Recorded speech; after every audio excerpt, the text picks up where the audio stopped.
আসসালামু আলাইকুম গাইস।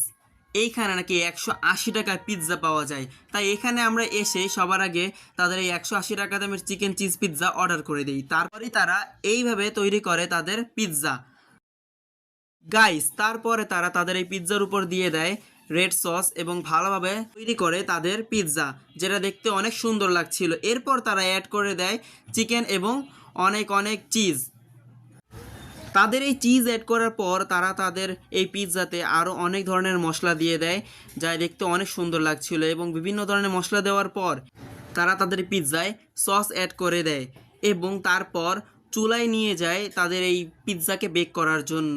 এবং তৈরি হওয়ার পর পিৎজা আমাদের সামনে সার্ভ করে দেয় মাত্র 180 টাকায়। এমন একটি পিৎজা আসলেই আকর্ষণীয়, যেটাকে দেখতে অনেক সুন্দর লাগছিল। গাইস, এবার খেয়ে দেখা যাক পিৎজাটি খেতে কেমন হয়েছে। গাইস, পিৎজাটি খেতে আসলেই অনেক মজা ছিল, বিশেষ করে তাদের এই সসে ডিপ করে খেতে আরও মজা লাগছিল। গাইস, তাদের পিৎজায় চিকেন এবং চিজের টেস্টটা অনেক ভালো ছিল। চাইলে আপনারাও এটাকে টেস্ট করতে পারেন। এর লোকেশন হলো আনসার ক্যাম্প সরকারি কোয়ার্টারের পাশে।